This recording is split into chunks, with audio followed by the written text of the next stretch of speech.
Hey guys, आज मैं explain करने वाला हूँ the good bad mother season 1 के एपिसोड नंबर 10 को। अगर आपने अभी तक पिछले एपिसोड नहीं देखे हैं तो प्लेलिस्ट का लिंक आपको डिस्क्रिप्शन में मिल जाएगा। एपिसोड की शुरुआत में उसी सीन को दिखाया जाता है जो कि हमने पिछले एपिसोड में देखा था, जहाँ यंगसू ने कांगो के सारे डॉक्यूमेंट जला दिए थे। अब यहाँ पर कांगो अपनी माँ की ओर देख रहा था और कांगो की आंखों से आंसू बाहर आ रहे थे। लेकिन तभी हम देखते हैं यहाँ पर दो आदमी आते हैं और ये दोनों कांगो को मारने लगते हैं। तभी हम देखते हैं पीछे से चेयरमैन सोंग आता है और वो कांगो से कह रहा था कि तुम्हारा पिता बहुत ही साहसी हुआ करता था लेकिन तुम नहीं हो। और बाद में चेयरमैन सोंग कांगो के सिर पर अपनी छड़ी लगा देता है। कांगो को दर्द हो रहा था, वो अपनी माँ को पुकारता है। यंगसुन यहाँ पर चेयरमैन सोंग से कहती है कि ऐसा मत करो, मेरा बेटा तुम्हारा कुछ नहीं बिगाड़ सकता।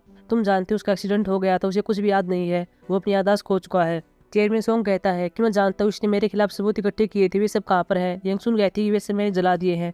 चेयरमैन सोंग कहता है कि मुझे विश्वास नहीं हो रहा, तुमने ऐसा क्यों किया है। यंगसुन कहती है कि मैं नहीं चाहती कांगो अपनी पुरानी लाइफ में वापस लौट जाए, इसलिए मैंने ऐसा किया है। और वैसे कांगो नहीं जानता कि हमारे बीच क्या हुआ था। चेयरमैन सोंग कहता है कि क्या हुआ था। बाद में कांगो पीछे से उठता और कहता है कि मैं जानता हूँ कि क्या हुआ था। लेकिन तभी हम आगे देखते हैं जहाँ हमें पता चलता है कि यंगसुन यहाँ पर सपना देख रही थी। अगले सीन में देखते हैं जहाँ पर यंगसुन अपने चेकअप के लिए अस्पताल में आई हुई थी। वह यहाँ पर बैठी हुई थी और यहाँ पर दो महिलाएं बात कर रही थी, जिनमें से एक महिला कह रही थी कि जब से मेरे बेटे की शादी हुई है वह बहुत ही खुश रहता है, वह अपनी पत्नी और बच्चों के साथ बहुत ही खुश है। और यंगसुन यहाँ पर इस बात को ध्यान से सुन रही थी। बाद में यंगसुन डॉक्टर के पास जाती है। डॉक्टर यहाँ पर यंगसुन से इसकी हालत के बारे में पूछती है। यंगसुन यहाँ पर बता देती है। डॉक्टर कहती है कि दवाइयों से काम नहीं चलेगा, आपको यहाँ पर एडमिट होना होगा। लेकिन यहाँ पर यंगसुन कहती है कि अभी मेरे पास करने के लिए कुछ है, अभी मैं एडमिट नहीं हो सकती। अगले सीन में कांगो को दिखाया जाता है, साथ में यहाँ पर टाइगर होता है। कांगो यहाँ पर टाइगर को अपना आईडी बैच दिखा रहा था। साथ में कांगो आईडी बैच से अपनी फोटो को देखता जो कि तब की है जब यह प्रोसिक्यूटर था। अब यहाँ पर कांगो शीशे में अपने बाल बाहर रहा था क्योंकि वह वैसे ही दिखना चाहता है जैसे इस आईडी बैच के अंदर है। तभी हम देखते हैं कि बाहर से यंगसुन आ रही थी। कांगो यहाँ पर अपने आईडी बैच को छुपा लेता है। कांगो यहाँ पर टाइगर को पकड़ रहा था लेकिन टाइगर बाहर चला जाता है। कांगो कहता है कि यह बहुत ही शक्तिशाली हो गया है। यंगसुन यहाँ पर कहती है कि वो टाइगर के लिए नया घर बनाना होगा जब तक उसके अपने बच्चे नए हो जाते। साथ में यहाँ पर यंगसुन कांगो को एक बात और बताती है कि हम अगले हफ्ते और भी सूरों को ला रहे हैं। कांगो इस बात को सुनकर बहुत ही राजी होता है। यंगसुन साथ में कहती है कि अब से तुम हमारे एपी फार्म के मालिक होगे, तुम्हें एपी फार्म को चलाना होगा, क्या तुम ऐसा कर पाओगे। कांगो यहाँ पर हाँ भरता है लेकिन साथ में कहता है कि मुझे तो प्रोसिक्यूटर बनना था ना। यंगसुन कहती है ऐसा तुमने किसने कहा था। कांगो कहता है गांव वाले कह रहे थे कि मैं पहले प्रोसिक्यूटर था।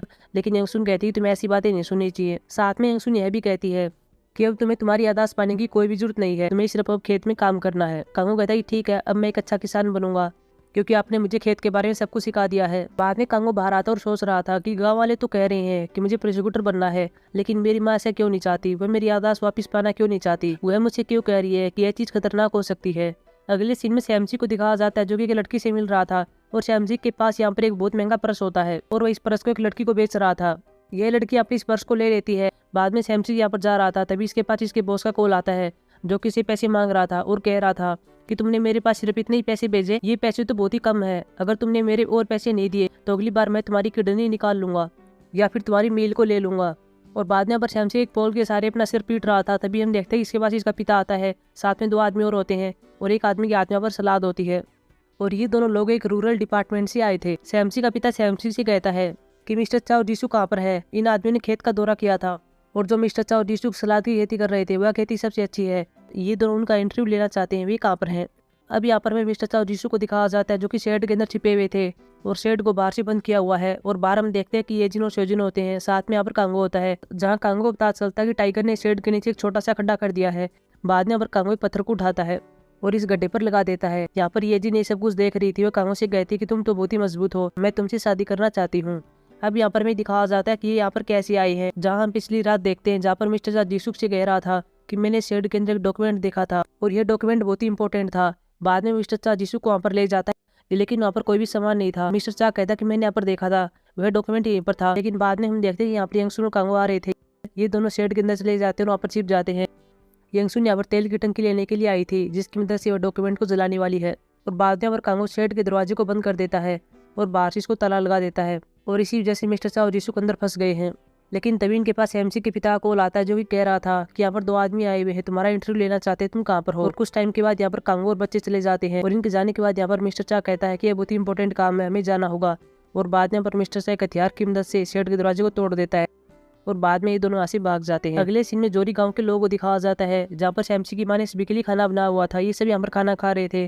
तभी यहाँ पर यंगसुन आती है और इनके पास बैठ जाती है। यंगसुन को यहाँ पर खाना चखाया जाता है। यंगसुन यहाँ पर कह रही थी कि आप मुझे मेरे बेटे को नहीं बुलाते, हमें भी इसमें शामिल किया करो। चीफ कहता है कि हम आगे से ऐसा ही करेंगे। बाद में यंगसुन यहाँ पर चीफ से कहती है कि आपने एक बार मुझे एक लड़की का जिक्र किया था, क्या आप उसे मेरे बेटे के साथ सेट कर सकते हैं? मैं कांगो की शादी करवाना चाहती हूँ।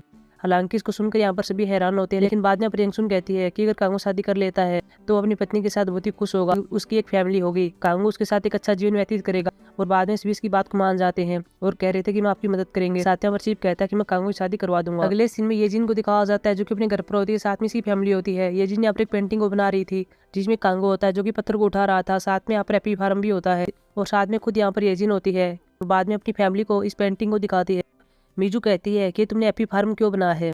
येजिन कहती है कि यह फार्म कांगो का होगा, अगले हफ्ते उनके वहाँ पर नए सुअर आने वाले हैं, कांगो भी इस फार्म का मालिक बनेगा और मैं इस फार्म के मालिक से शादी करना चाहती हूँ। अगले सीन में ट्रोडबैक को दिखाया जाता है जो कि एक कंपनी के अंदर आया हुआ था और ट्रोडबैक ने इस कंपनी के अंदर निवेश किया था। यहाँ पर एक आदमी होता है जो कि कह रहा था कि यहाँ पर जो काम कर रहे थे वे हमारा इन्वेस्ट किया हुआ पैसा ले जा चुके हैं। तभी यहाँ पर और लोग भी आते हैं जिन्होंने ट्रोडबैक के नाम से इस कंपनी में निवेश किया था, लेकिन अब उनका पैसा जा चुका है। बाद में ये यहाँ पर ट्रोडबैक को मारते हैं। अगले सीन में कांगो दिखाया जाता है, साथ में यंगसुन होती है जो कि कांगो के बालों को मशीन से साफ कर रही थी। कांगो कहता है कि आपको ऐसा करने की जरूरत क्यों है? बाद में यंगसुन अंदर जाती है और कांगो के लिए हार लाती है और कह रही थी कि यार तुम्हारी फियांसे का है और हम उससे मिलने के लिए जा रहे हैं। यंगसुन कहती है कि वह तुम्हारी दोस्त की तरह होगी जो कि तुम्हारे साथ यहाँ पर रहेगी, तुम्हारे साथ खेत में काम करेगी, तुमसे प्यार करेगी, तुम दोनों बहुत ही खुश होगे। कांगो कहता है कि क्या वो मीजू की तरह होगी, क्योंकि मीजू भी मेरी दोस्त है। लेकिन यहाँ पर यंगसुन कहती है कि नहीं, वो मीजू की तरह नहीं है। मीजू के पास पहले से ही प्यार करने वाले बहुत से लोग हैं, उसके पास उसकी फैमिली है। तभी यहाँ पर गुमजा और शैमसी की माँ और साथ में यहाँ पर चीफ की पत्नी आती है जो कि कांगो को हैंडसम बनाने के लिए आई थी। वे यहाँ पर कांगो के बालों पर काम करना स्टार्ट कर देती हैं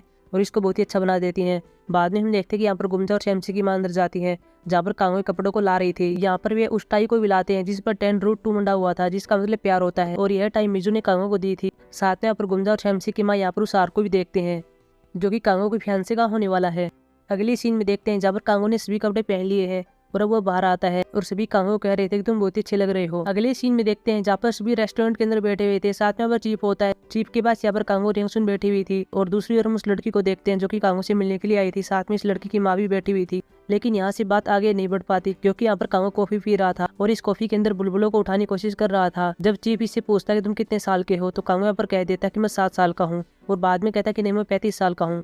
और इसी वजह से लड़की इसको कह देती है कि हम यहाँ पर काफी टाइम से एक बेवकूफ के साथ बैठे हुए थे। ये कहकर यह लड़की अपनी माँ को लेकर यहाँ चली जाती है। अगले सीन में देखते हैं जहाँ पर गाड़ी में सभी लोग चले जाते हैं। यहाँ पर यंगसुन और कांगो बचा हुआ था। यंगसुन कहती कि मुझे तुम्हारे लिए कपड़े खरीदने चाहिए। कांगो कहता है कि आप कीटनाशक दवाइयाँ क्यों नहीं खरीद रही हैं। बाद में यंगसुन को समझ में आ जाता है कि यह मीजू से मिलना चाहता है क्योंकि मीजू जिस दुकान के अंदर काम करती है वह रासायनिक चीजों की है। यंगसुन यहाँ पर कहती है कि मैं जानती हूँ कि तुम मीजू से मिलना चाहते हो, उसे अपने कपड़े दिखाना चाहते हो क्योंकि तुम आज हैंडसम लग रहे हो, तुम मुझसे मिलाओ, मैं तुम्हारे यहाँ पर इंतजार करूंगी। बाद में कांगो यहाँ चला जाता है। बाद में मीजू को दिखाया जाता है जो कि एक आदमी के नेल पर पॉलिश कर रही थी और यह आदमी वही होता है जिसने मीजू को पहले कहा था कि तुम्हें मेरी जगह पर आना चाहिए और वहाँ पर अपनी नेल सैलून की शॉप खोलनी चाहिए, लेकिन मीजू ने मना कर दिया था। इस आदमी का नाम बोंगसू होता है। यहाँ पर बोंगसू मीजू से कहता है कि तुम काम के बाद क्या करती हो। बोंगसू कहता है कि हमें कहीं पर जाना चाहिए और वहाँ पर कॉफी पीनी चाहिए। बाद में बोंगसू यहाँ पर मीजू का हाथ पकड़ लेता है और इसको मसाज देने लगता है, लेकिन यहाँ पर मीजू अपने हाथ को छुड़वाती है और बोंगसू से कहती है कि अगर अगली बार तुम्हें मेरा हाथ पकड़ा तो मैं तुम्हारी गर्दन काट दूंगी। बाद में वह बोंगसू को बाहर निकालती है। हालांकि इसी बीच हम देखते हैं कि जब यहाँ पर बोंगसू मीजू को मार रहा था तब यहाँ पर मीजू के हाथ में एक पेन होता है जो कि बोंगसू के हाथ पर लग जाता है और बोंगसू के हाथ से थोड़ा खून बाहर आ जाता है। बोंगसू यहाँ पर मीजू पर चिल्लाता है और उसको मारने के लिए दौड़ता है, लेकिन तभी हम देखते हैं यहाँ पर कांगो आता है जो कि मीजू को बचाता है। मीजू यहाँ पर कांगो की टाई देखती है जिस पर 10 रूट 2 मंडा हुआ था। मीजू यहाँ पर कांगो को बेब कहती है और बाद में वो बोंगसू से कहती है कि एक प्रोसिक्यूटर है। बाद में यहाँ पर मीजू कांगो से कहती है कि यह मेरा यौन शोषण करने की कोशिश कर रहा था, तुम सियोल में एक प्रोसिक्यूटर के रूप में काम करते थे, तुम इसको सलाह को पीछे डाल दो। लेकिन यहाँ पर कांगो मीजू से कहता है कि मैं प्रोसिक्यूटर नहीं हूँ। बोंगसू को भी ऐसा ही लग रहा था कि शायद ये प्रोसिक्यूटर नहीं है। तभी हम देखते हैं कि यहाँ से एक बाइक वाला जा रहा था और बाद में यहाँ पर कांगो एक फ्लैशबैक सीन को याद करता है जहाँ कांगो परीक्षा देने के लिए जा रहा था, लेकिन कांगो परीक्षा देने से पहले यहाँ पर मीजू से मिल रहा था। लेकिन यहाँ पर मीजू ने कांगो के हाथ पर येलो पेंट लगाया था और कह रही थी कि इससे तुम्हारा दिन अच्छा जाएगा, लेकिन तभी यहाँ पर मीजू का एक्सीडेंट हो जाता है। और बाद में यहाँ पर इसी फ्लैशबैक सीन में कांगो यहाँ पर मीजू को अस्पताल के अंदर ले आता है और जब यहाँ पर मीजू को होश आ रहा था तो कांगो से कहती है कि तुम्हारी परीक्षा का क्या, ये सब मेरी गलती है। लेकिन यहाँ पर कांगो मीजू को शांत करता और कह रहा था कि मैं परीक्षा बाद में दे दूंगा। और बाद में यहाँ पर कांगो मीजू को किस करता है और यहाँ पर ये सभी बातें रियलिटी में होती हैं। अब यहाँ पर हमें रियलिटी में दिखाया जाता है जहाँ पर बाइक वाला मीजू की ओर आ रहा था, लेकिन यहाँ पर कांगो ने मीजू को बचा लिया था। बाद में कांगो की पॉकेट में से आईडी बैच नीचे पड़ जाता है। बोंगसू इसको देखता और कह रहा था कि तो सच में प्रोसिक्यूटर है। बाद में बोंगसू यहाँ से भाग जाता है। इसी बीच हम देखते हैं यहाँ पर मिजू और कांगो नीचे पड़े हुए थे। मिजू को होश आता है, कांगो से कहती है कि क्या तुम ठीक हो, लेकिन यहाँ पर कांगो के माथे से खून बाहर आ रहा था। बाद में कांगो उठता है। मिजू यहाँ पर कांगो से कहती है कि ऐसे मेरी गलती है, लेकिन अब यहाँ पर कांगो कहता है कि कोई बात नहीं, मैं परीक्षा अगली बार दे दूंगा। और बाद में वह मिजू को किस करता है। इसके बाद मिजू कांगो गले लगाती है और बाद में वह भी कांगो किस करती है। हालांकि जब ये दोनों यहाँ पर किस कर रहे थे तभी हम देखते हैं यहाँ पर यंगसुन इन दोनों को देख रही थी और बाद में वह यहाँ से भाग जाती है। अगले सीन में देखते हैं जहाँ पर यंगसुन अपने बेटे से मिल रही थी और यहाँ पर कांगो पेंटिंग कर रहा था। बाद में यंगसुन यहाँ पर कांगो का माथा देख रही थी और कह रही थी कि तुम्हारे माथे को क्या हुआ, क्या तुम्हें और कहीं भी चोट लगी हुई है, तुम्हें हुआ क्या था। हालांकि साथ में यहाँ पर यंगसुन देखती है कि कांगो के हाथ पर चोट लगी हुई है। कांगो यहाँ पर कहता है कि अगवाई कॉल आ गया था और मिजू को चोट लगने वाली थी, इसलिए उसको बचाते वक्त मुझे चोट लग गई थी। और बाद में पर कांगो को अचानक से कुछ होता है और अपनी माँ पर चिल्लाता और कह रहा था कि तो क्या हुआ, वह मरी तो नहीं ना। और यह बात यंगसू ने कांगो कही थी और यह बात तब कही थी जब कांगो मिजू के पास से अस्पताल से अपने घर पर वापस आया था। अगले सीन में रात को देखते हैं जहाँ पर यंगसू अकेली होती है और कह रही थी कि आज भी कांगो को यह बात याद है, मैंने उसे बहुत ही गहरी चोट पहुंचाई है, लेकिन अपनी याददाश्त को वापिस नहीं पा सकता। ऐसा नहीं हो सकता, मुझे सिर्फ उसकी शादी करवानी है ताकि वो खुश रह सके। अगले सीन में देखते हैं जहाँ पर मिजू के लिए बैठी हुई थी और यहाँ पर ड्रिंक कर रही थी और साथ में उस सीन को याद कर रही थी कि जब उसने कांगो किस की थी। लेकिन तभी यहाँ से कांगो गुजर रहा था और मिजू को देख लेता है। मिजू यहाँ पर अपने सिर के ऊपर एक प्लास्टिक की थैली लगा लेती है। कांगो उसके पास आता और कहता है कि तुम ऐसा क्यों कर रही हो। मिजू कहती है कि बहुत ही ठंड है इसलिए मैं ऐसा कर रही हूँ। बाद में मिजू यहाँ पर कांगो से जाने के लिए कहती है। कांगो यहाँ से जाने लगता है लेकिन तभी आगे जाकर कहता है और तभी यहाँ पर कांगो मिजू से कहता है कि हम और नहीं रुक सकता। बाद में वो मिजू के पास आता है, हालांकि उसको किस नहीं करता, उसके ओठों पर कुछ लगा हुआ था, उसको तार रहा था और बाद में कहता है कि जब मैंने तुम्हें किस की थी तो तुम्हारे मुंह से बहुत ही बदबू आ रही थी, तुम्हें अपने दांतों पर ब्रश करना चाहिए। मिजू यहाँ पर कांगो से कहती कि तुम मुझसे इतनी लापरवाही से बात क्यों कर रहे हो। कांगो कहता कि जब तुम मुझसे पहली बार मिली थी तुमने भी मेरे साथ लापरवाही से बात की थी। मिजू कहती कि हाँ मैंने बात की थी क्योंकि तुम कल तक तो उठ नहीं पा रहे थे और अब तुम अचानक से बदल रहे हो, क्या तुम मुझे एक पुशअवर के रूप में देखते हो। लेकिन यहाँ पर कांगो कहता है कि नहीं ऐसा नहीं है, मैं तुमको पसंद करता हूँ। बाद में यहाँ पर कांगो जाने लगता है। मिजू यहाँ पर कांगो से कहती है कि क्या तुम ड्रिंक करोगे। कांगो यहाँ पर बना कर देता है और बाद में कांगो यहाँ से चला जाता है। अगले सीन में देखते हैं जहाँ पर कांगो अपने कंप्यूटर पर कुछ काम कर रहा था, तभी इसकी माँ इसके नाखून की ओर देखती है जहाँ पर येलो स्याही लगी हुई थी। यंगसू यहाँ पर कांगो से कहती है कि मुझे तुम्हारे नाखून काटने होंगे, बहुत बड़े हो गए हैं। लेकिन यहाँ पर कांगो कहता है कि मुझे खेत में काम करना है। बाद में बाहर आ रहा था लेकिन तभी हम देखते हैं यहाँ पर एंड्रिया आता है। यंगसू यहाँ पर एंड्रिया से कहती है कि आज से ये हैप्पी फार्म का मालिक है, इसलिए खेत के बारे में जो भी काम हो तुम इससे पूछ सकते हो। एंड्रिया कहता है ठीक है। बाद में कांगो चला जाता है। अब यहाँ पर एंड्रिया यंगसू से कहता है कि मैं आपको एक परामर्श देना चाहता हूँ। एक लड़की है जो कि कॉलेज में मेरे साथ पढ़ती थी और मैंने सुना कि आप कांगो की शादी करवाना चाहते हैं, अगर आप चाहे तो मैं एक डेट को सेट करूं। यहाँ पर यंगसुन कहती है कि हाँ जरूर, तुम ऐसा कर सकते हो। अगले सीन में सैमसी को दिखाया जाता है जो कि अपने घर पर था और एक कुत्ते के साथ खेल रहा था। बाद में इसकी माँ सुंगे इसके पास आती है और कह रही थी कि मैं तो यह भी फर्क नहीं कर पा रही हूँ कि तुम्हें से कुत्ता कौन है। सैमसी अपनी माँ के पास देखता है कि कुछ लिपस्टिक का सामान होता है। वो अपनी माँ से कहता है कि आप कहाँ पर जा रही है। सुंगी कहती है कि मैं एक दुल्हन को खोजने के लिए जा रही हूँ। सैमसी यहाँ पर कहता है कि आपको ऐसा करने की कोई जरूरत नहीं है क्योंकि सालों पहले एक लड़की ने मेरा दिल जीत लिया था। वो यहाँ पर मिजू की बात कर रहा था। सुंगे कहती है कि ये तुम्हारे बारे में नहीं है, ये कांगो के बारे में है। हम उसके लिए एक दुल्हन को खोज रहे हैं और उनके घर के अंदर एक महंगा हार है, पता नहीं लड़कियां उसे शादी क्यों नहीं कर रही है। ये बात कहकर सुंगे चली जाती है। अगले सीन में देखते हैं जहाँ पर सभी गाड़ी में बैठे हुए थे और एंड्रिया की दोस्त से मिलने के लिए जा रहे थे। हालांकि यहाँ पर कांगो नहीं होता। बाद में हम देखते हैं कि कांगो अपने घर पर होता है। तभी सैमसी इसके पास आता है। सैमसी के हाथ में यहाँ पर कुछ ड्रिंक होती है।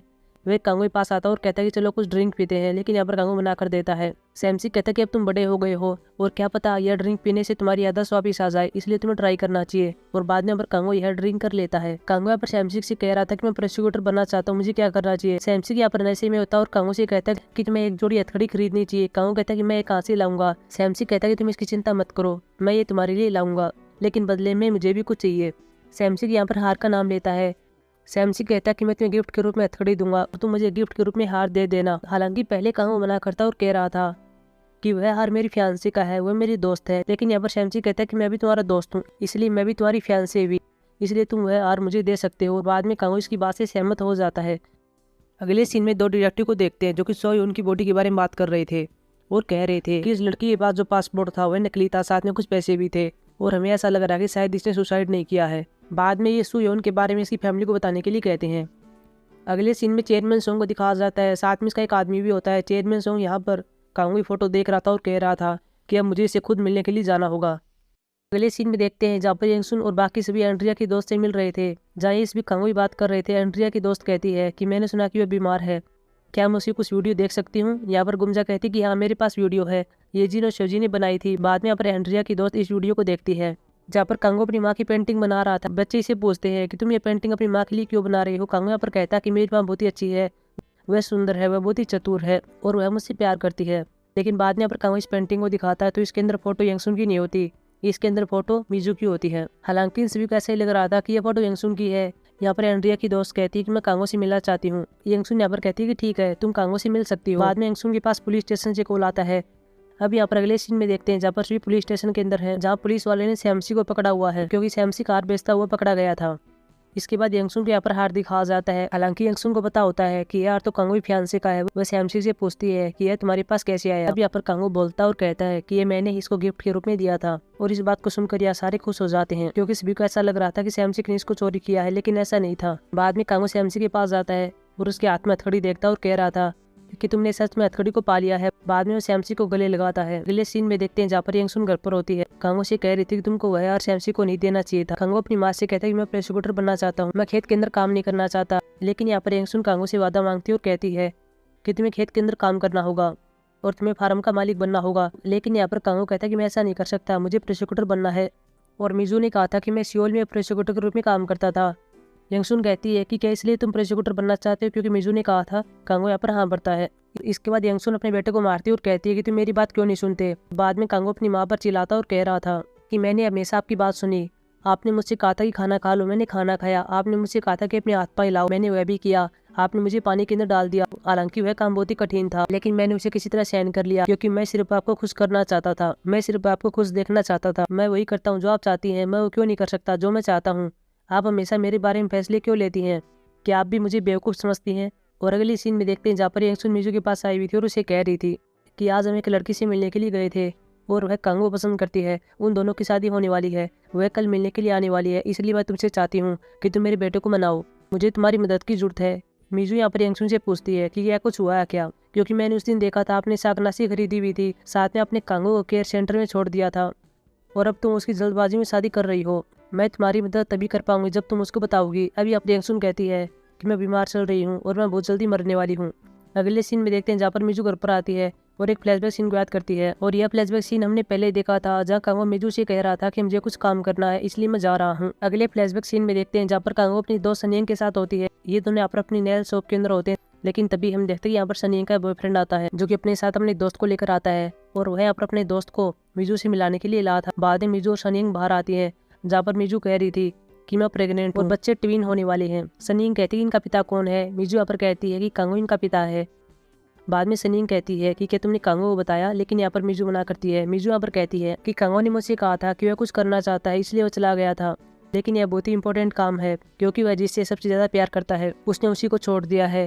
वह यहाँ पर अपनी बात कर रही थी। मिजू कहती है कि जब उसका काम समाप्त हो जाएगा तब मैं उसको बता दूंगी कि ये बच्चे उसके हैं। अगले सीन में देखते हैं जहाँ पर मिजू के बच्चे बाहर होते हैं, साथ में यहाँ पर सनियंग होती है और मिजू यहाँ पर एक सुप्रीम कोर्ट से बाहर आ रही थी। मिजू के यहाँ पर कुछ पैसे फंसे हुए थे और वो अपने पैसे लेने के लिए आई थी ताकि वो अपने बच्चों के लिए और अपने लिए एक नया घर खरीद सके, लेकिन इसको पैसे नहीं मिलते। बाद में आगे दिखाया जाता है जहाँ पर एक रेड कार आती है जिसमें हायोंग होती है और हायोंग यहाँ पर कांगो को लेने के लिए आई थी। मिजू यहाँ पर कांगो को देख लेती है कि वह इस लड़की के साथ गाड़ी में बैठ रहा था। यहाँ पर और भी प्रोसिक्यूटर होते हैं जो कि बात बना रहे थे कि पता नहीं कांगो ने इस लड़की को कैसे फंसा लिया। यह लड़की बहुत ही अमीर है और जब से कांगो यहाँ पर आया है वो इस लड़की का पीछा कर रहा है। और बाद में मिजू ऐसे अपने बच्चों को लेकर चली जाती है। अगले सीन में देखते हैं जहाँ पर मिजू अपने बच्चों को अपनी माँ के घर के बाहर छोड़ देती है और जब यहाँ पर गुमजा बाहर आती है तो देखती है कि यहाँ पर 2 बच्चे हैं और साथ में एक लेटर भी होता है जिसमें लिखा हुआ था कि मैं मिजू हूँ और ये मेरे 2 बच्चे हैं जिनके नाम येजिन और शोजिन है, आप इनका ख्याल रखना। हालांकि यहाँ पर गुमजा मिजू को चिल्ला रही थी, लेकिन मिजू यहाँ पर छुपी हुई थी और वह जवाब नहीं देती। लेकिन अब हमें आगे रियलिटी में दिखाया जाता है जहाँ पर मिजू ये सब बातें अपनी माँ गुमजा को बता रही थी। मिजू यहाँ पर कह रही थी कि मुझसे गलती हो गई, मुझे पहले ही कांगो बता देना चाहिए था कि ये बच्चे तुम्हारे हैं। गुमजा कहती है कि ये तुम क्या कह रही हो, क्या इन बच्चों के पिता कांगो है? क्या तुमने इस बात को और किसी को बताया है? तुम यह बात किसी को नहीं बता सकती। कांगो एक मूर्ख है, तुम उसके साथ अपना जीवन व्यतीत नहीं कर सकती, नहीं तो तुम बर्बाद हो जाओगी। लेकिन यहाँ पर मिजू अपनी माँ से कहती कि आपको हम पर दया दिखाने की कोई जरूरत नहीं है। अगली सुबह देखते हैं जहाँ पर यंगसुन कांगो को उठा रही थी और कह रही थी कि मेहमान आने वाले हैं, तुम जल्दी से खड़े हो जाओ, क्या तुम अभी भी मुझसे नाराज हो? बाद में हम मिजू को फिर से देखते हैं जो कि योजिन और शोजिन को तैयार कर रही थी।